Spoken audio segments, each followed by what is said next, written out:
What is going on, guys? It's Pro Gamers Goon here today to go over the Hell in a Cell card, my review of the show. If you've noticed, obviously, if you've been watching my videos, it's a different setup. This is not permanent. This is my living room. I am not doing it in my other room right now because I have my TV going on right now. I'm watching the Cardinals game, so if I glance over to the right a little and see the Cardinals game, just bear with me. But right now we're up 2-0. 2-0. Come on, let's go, man. All right. This show, in this video that you guys are watching, I'm going to lay it out for you simple. This is going to be a nuclear show.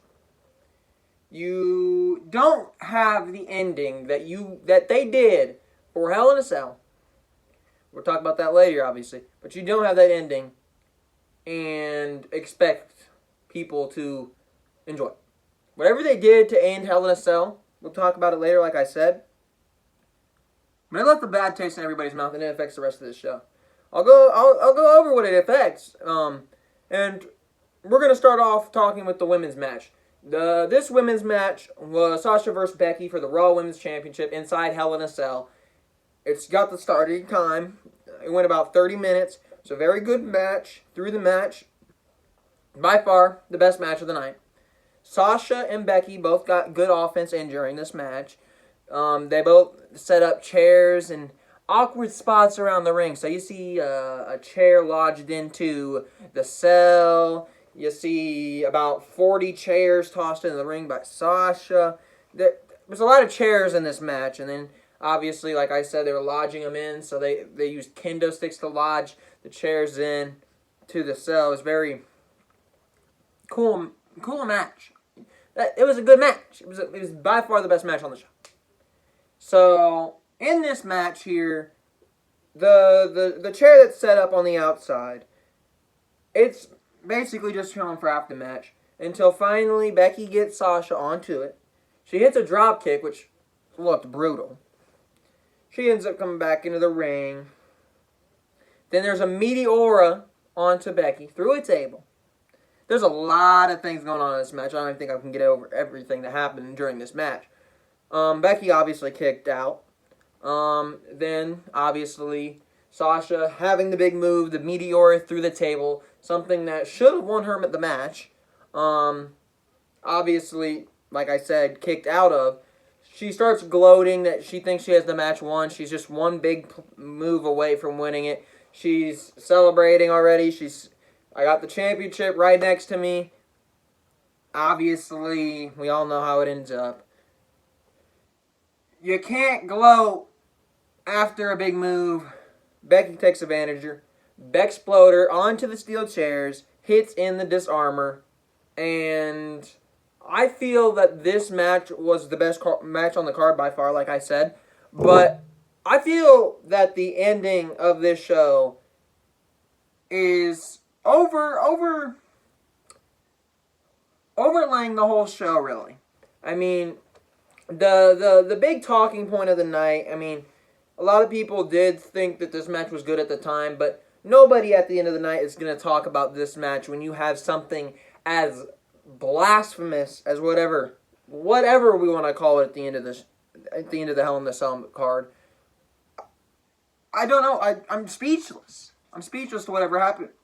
And I think it's going to overshadow this. Nobody's really going to realize how good of a match this was.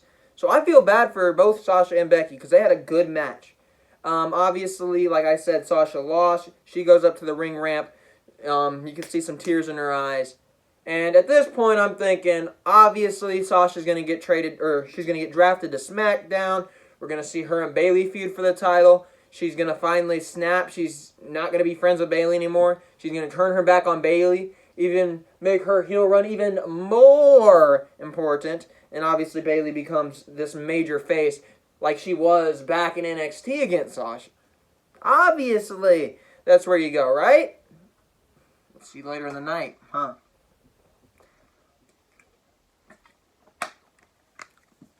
All right, after this match, we had another match. Daniel Bryan and Roman Reigns fought Luke Harper and Eric Rowan.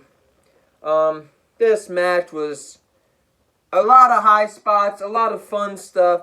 We had Harper and Rowan. They were, at the beginning, they're booked to kind of take advantage of everything. I mean, they were setting up for these big moves on the outside. They wanted to put Daniel Bryan through a table, but the part where the match took a turn for the worse for those guys is they're going to put Daniel Bryan through a table. Daniel counters, spear into a table, ends up going back into the ring. Daniel Bryan and Roman Reigns won. Roman hit the spear. They ended up winning. The only issue I have with this is it's two people that were thrown together that be a legitimate tag team. But it was a very fun match. And Daniel Bryan and Roman, at the end of this thing, hugged. I was like, okay, here we go. This has been a good first hour because this match ended around 6:52, I believe. So after this, I'm thinking, well, that was a great first hour. Let's see where we can go from here. What's the rest of the show going to look like? All they really need to do from this point forward is they can have decent matches. They can have lackluster matches. As long as at the end of the night we have The Fiend walking out as the champion, this pay-per-view is a success up to this point. Up to this point. Then things started taking a turn for the worse. I rated both those matches as A's. The women's match I gave an A+, and the Daniel Bryan match I gave an A-. So, very good start to the show. Not going to discredit it. A very good hour one for this show. Next, we had Orton versus Ali. This match was basically just built off of last year's Elimination Chamber incident where Ali couldn't go because Randy took him out of the picture. So basically, this is just revisiting an old thing that happened. This is a good storyline of revisiting something that kind of put a hindrance into somebody else's career. We kind of saw it with Kofi and Randy. Now we're going to see it with Ali and Randy. It was a decent match. There's nothing real special about this match, really. The best moment in this match happened at the end. We have Randy Orton go for an RKO. And I thought he had it. I thought Ali didn't know how to sell an RKO at first. But he lands the RKO in a handstand. And I'm like, oh my God. Ali might actually pull this out. 3 seconds later, he gets RKO'd. So the point, I mean, it was a cool moment. But at the end of the thing, he got RKO'd anyway. So did it even matter that he counted the RKO? Because 3 seconds later, he got RKO'd. I mean, I would have had Ali win this match. If Ali gets a victory here, it makes it for a better show. It makes Ali a legit contender. You can't have somebody like Ali make a return, have him lose in the King of the Ring, then have him lose to it. You gotta build up talent, and Ali is one of those guys that the crowd wants to see. Ali, Buddy Murphy, Cedric Alexander, all these guys that were deemed 205 Live guys, just flips guys. The crowd likes them. So why isn't Ali winning this match? That's the only thing I have an issue with. This was not a bad match, but the result is what killed it. I don't see what the point. I'm okay if Orton wins. I'm not mad at Orton winning. That's not the issue. The issue is, why would you book a counter and for 3 seconds later, he's going to hit the RKO anyways? So I would have booked the counter, had Ali go on for another 2, 3 minutes, 5 minutes tops, and then get RKO. But you can't have this great moment and just 3 seconds later, nobody's going to remember. I mean, obviously they're going to remember, but it's not going to mean anything. Nothing really happened in this match that really made you think, well, this was a good match. The only good thing that happened in the match was that high spot, which to me gave it a B-. I gave that match a B-. This match, man, I'm telling you, it lacked a little, but I gave it a B-. So as you see, we go from the A's to the A-. Now we're all the way at B-. So took a whole grade category off now. We were at A-, now we're at B-. Next, we have the Viking Raiders and Braun Strowman versus the OC. Going into this, they announced that the Viking Raiders were going to have a mystery tag partner in the match against the OC. Everybody's thinking, who could it be? Who could it be? Is it going to be a Ricochet? Is it going to be somebody from NXT? Is it going to be somebody important? Is it going to be somebody that could build a faction with the War Raiders? Actually, the Viking Raiders now. Maybe kick off them. No, it's just Braun Strowman. I heard Braun Strowman's music go off. This was my exact reaction. His music starts playing. Are you kidding me? Braun Strowman? Really? Braun Strowman's the big surprise. What about Braun Strowman as a surprise? Nothing. Braun, like I said, huge letdown. The Viking Raiders and Braun end up winning this match. The issue I have with this match is we know how a Braun Strowman match is going to go. I mean, obviously the Viking Raiders want to get over. But they're going to book it around Braun. He's going to get his shoulder tackles in. He's going to hit his big finisher. I mean, you know how a Braun Strowman match goes. It's a typical Braun Strowman match. That's all I can tell you, man. They ended up winning the match at the end of this thing. The problem I have is you have the OC, a legit faction, a legit team that everybody thought could be the next big thing in the WWE. Outside of the Fiend, everybody thought the OC could be special. Ariel and them, the Viking Raiders and Braun Strowman, not a legit team, beat the original club. Like I said, it starts getting worse and worse. I gave it a C, and that's being generous.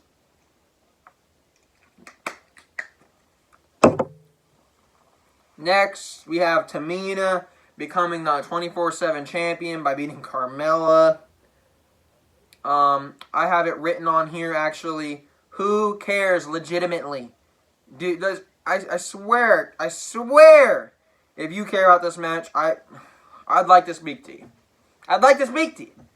I do not know who could legitimately be invested in a 24/7 championship match. It's in the backstage. Keep it to YouTube. It doesn't need to be on the WWE television. It doesn't need to be on the network. It doesn't need to be anywhere near it. Keep it on YouTube. Keep it on YouTube. Keep it on your Twitter page. This made the show worse. Having the 24/7 on the 24/7 title on the show makes the show worse. We've said it multiple times. This title means nothing. It is a joke. Anybody who holds the title is a joke. It has ruined multiple people. It deems them as catering. We've seen the whole catering squad run after it. I gave that an F. I did not like that segment. Next, we have Shorty Gable. Shorty Gable. What a name. You have Chad Gable, this legit wrestler, has this miraculous run all the way in the King of the Ring. Gets over genuinely with the crowd. Resonates with the crowd.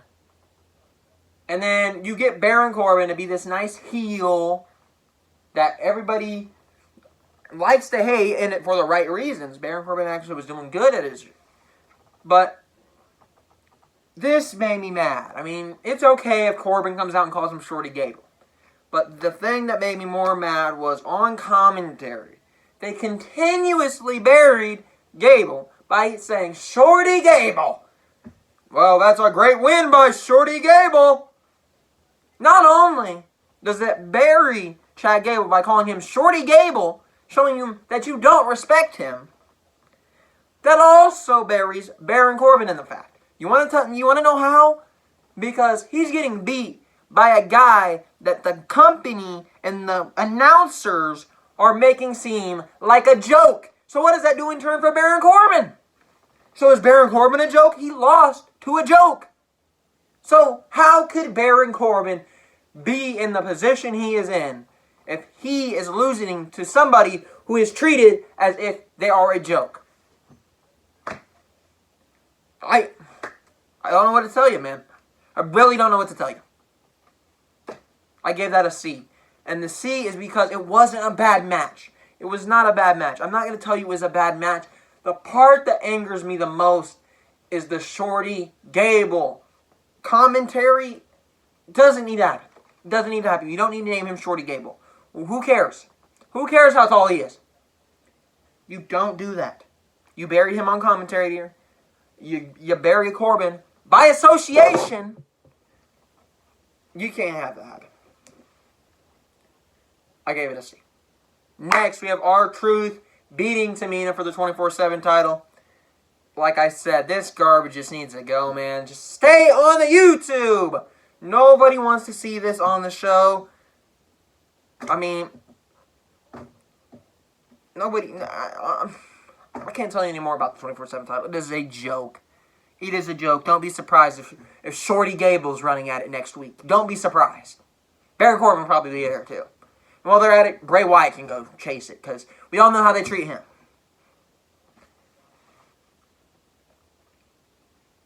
Hold on, let me scroll down. Next, we have Charlotte Flair versus Bayley for the SmackDown Women's Championship. Now, there's no build to this match. There's no reason for this match outside of what happened in the last pay-per-view. They made this match the day, or last Friday. No build. Just, well, we might as well do a rematch. There's no reason to it. And, of course, when there's no reason to Charlotte Flair in a match, like multiple times before, she wins the title. She wins the Women's Championship off Bayley. At this point, I feel horrible for Bayley. I feel horrible for Sasha. I feel horrible for the entire women's division. They're going to tout Charlotte Flair as this great 10-time champion. She's done nothing in any of her reigns. I mean, can you honestly look at me and tell me something that was memorable outside of the feud with Sasha, which wasn't even memorable for the right reasons? They had some good matches, but they just kept flip-flopping the title.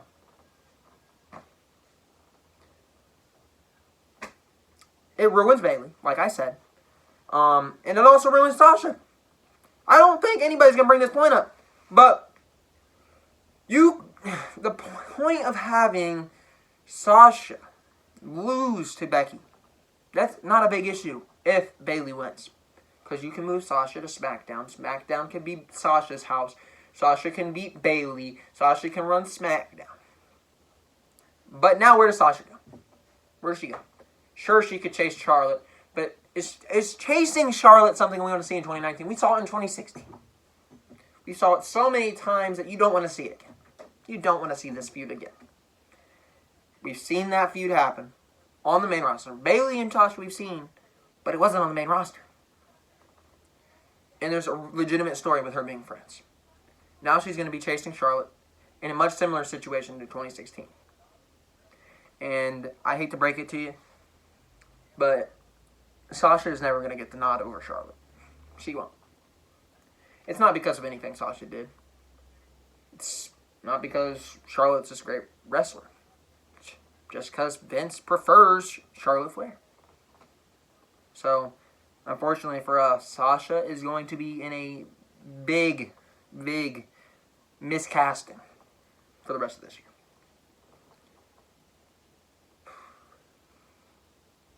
That had me heated.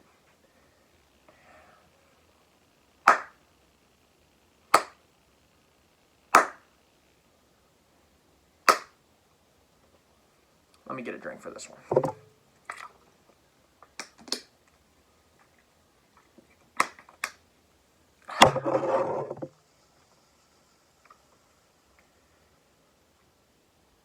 Bray Wyatt, The Fiend, facing Seth Rollins.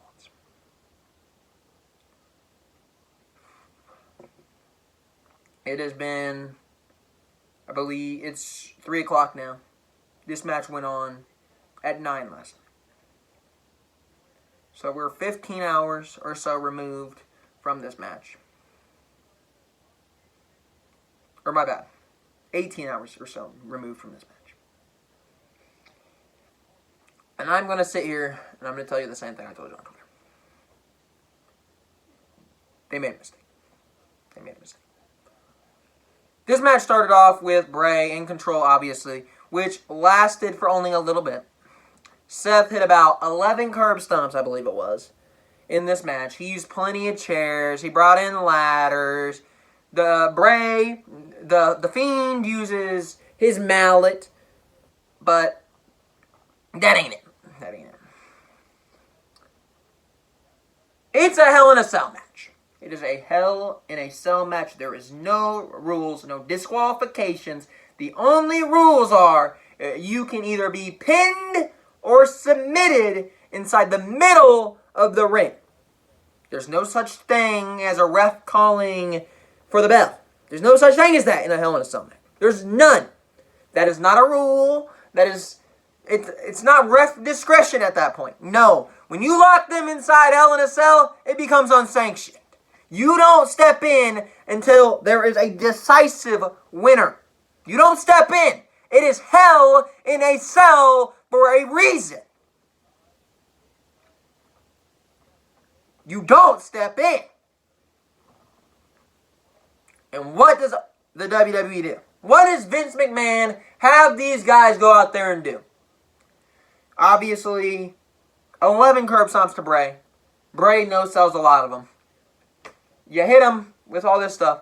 But the thing that got Bray is he put the ladder and a chair on top of Bray's head, and he used a sledgehammer onto the head of Bray Wyatt. At the end of the show, you have Seth Rollins winning because the referee, in a match with no rules, by the way, makes a decision on behalf of Bray Wyatt. Now, we're going to get into it in a little bit, but first off, you can't make a decision. You can't do it. You can't do it. You got to pin him. Obviously, they start bringing in the stretcher. They think he's legitimately hurt. They think Bray Wyatt's done. They bring a stretcher into the ring. What does Bray Wyatt do? He does not get on the stretcher. He delivers a Sister Abigail to Seth Rollins. And then, obviously, the lights go up, and he has the mandible claw. Seth Rollins spitting up blood to end Hell in a Cell.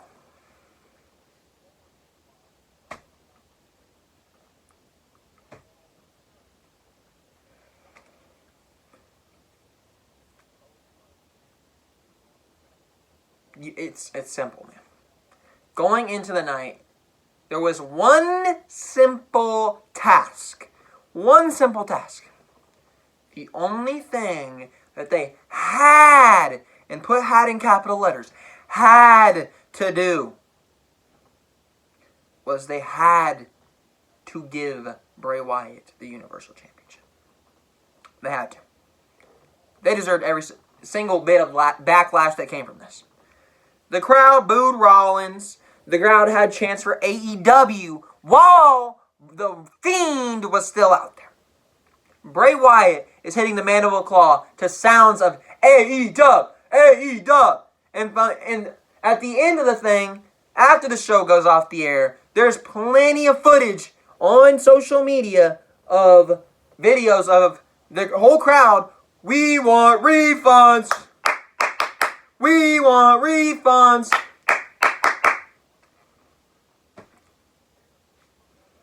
You had one simple task, and you overbook it for no reason. There is no reason for Seth Rollins to win this match. There's none. We went into this match saying, you can't have a screw-over finish. You can't have Seth Rollins win. What do? They do both of them. Both of them. They have a screw-over finish, which allows Rollins to walk out the champion.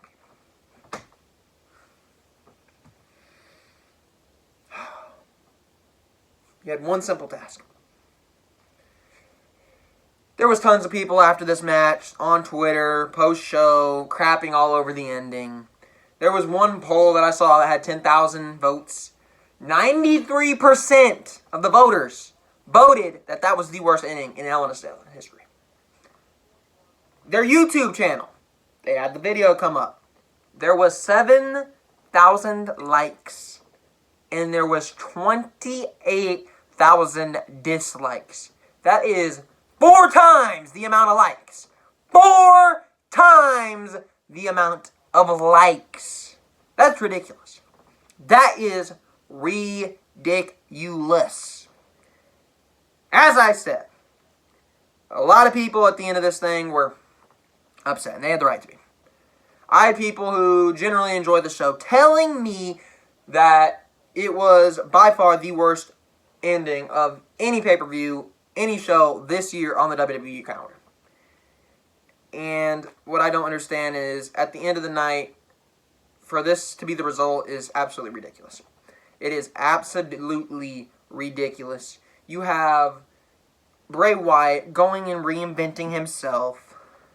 He brings in the Firefly Funhouse. He brings in this new character, The Fiend. You put so much time in building up Bray Wyatt. Bray Wyatt is this mystique. There's some mystique about Bray Wyatt. And this is our result. They buried Bray Wyatt tonight.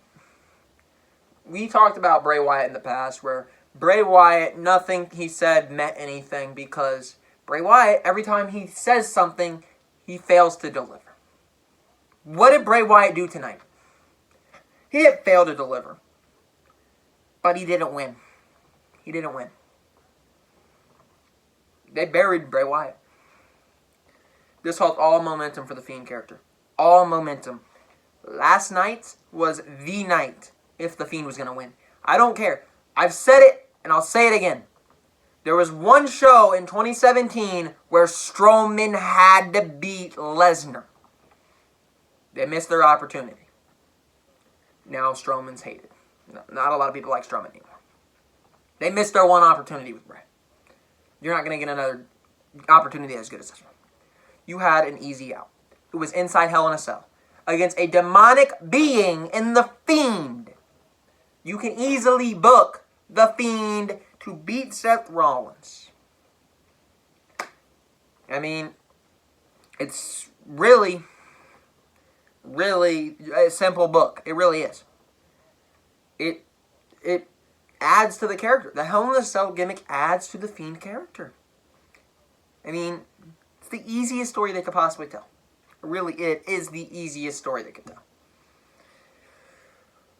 From here, I'm assuming we're going to get another match. It's probably going to be some last man standing or some weird crap like that, but I don't want to say any of it.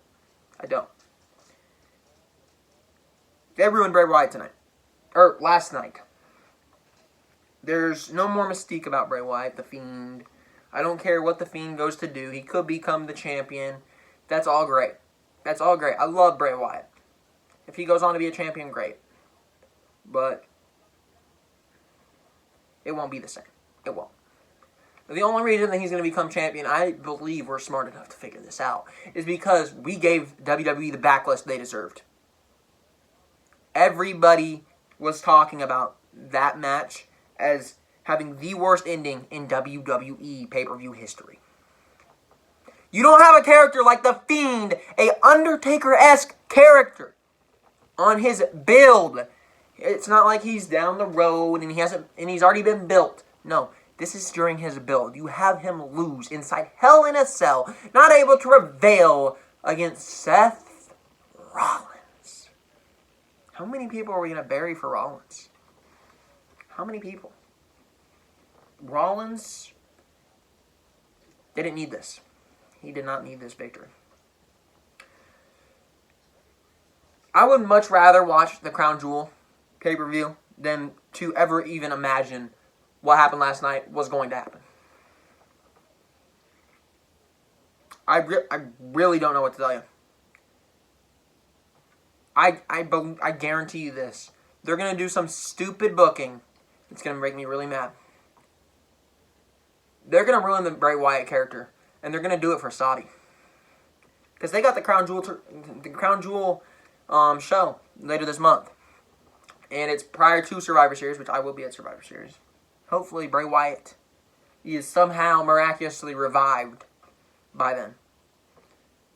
But I have a feeling that Bray Wyatt is winning at Crown Jewel. And if this is the reason, if this is the reason that Bray Wyatt lost tonight, because they want to save him for Crown Jewel in front of the Prince of Saudi, you can guarantee you I am going to lose it. I will lose it. You won't see me I swear to God, if we ruin something else that's important to the collective fan base for the dang Saudis, I will lose it. We ruined an HBK return. We ruined a Goldberg-Undertaker match. We're ruining a Hulk Hogan-Ric Flair feud, sort of. And if we ruin the Bray Wyatt character because we want to put it in Saudi Arabia, you can bet your money there's going to be a whole lot of backlash.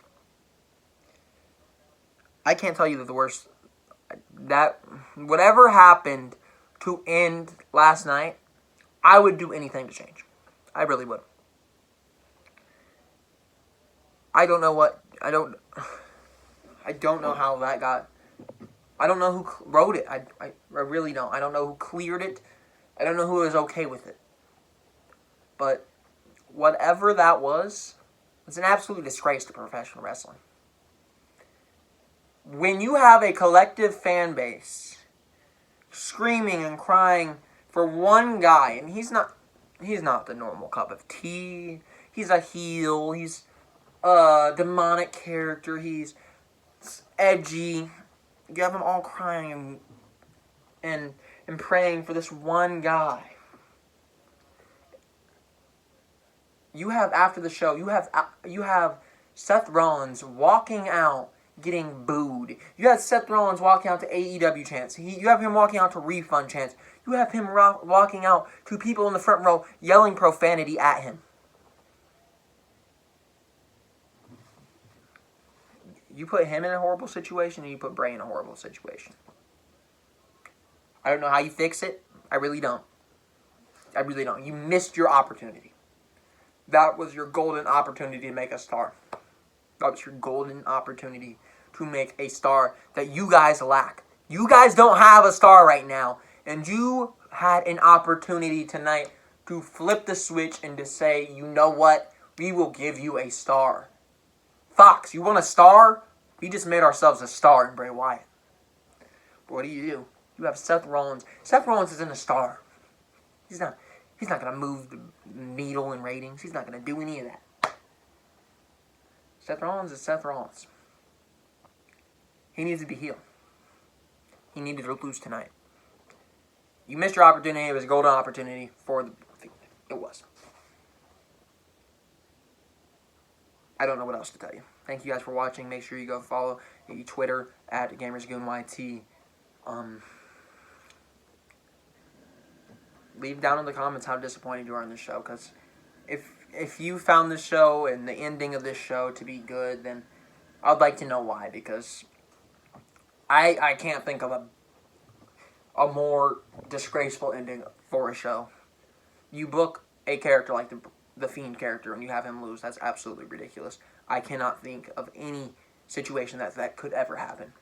Going into last night, I could not fathom a world without Bray Wyatt walking out of Hell in a Cell with a championship. And it happened. It happened. Anyways, thank you guys for watching.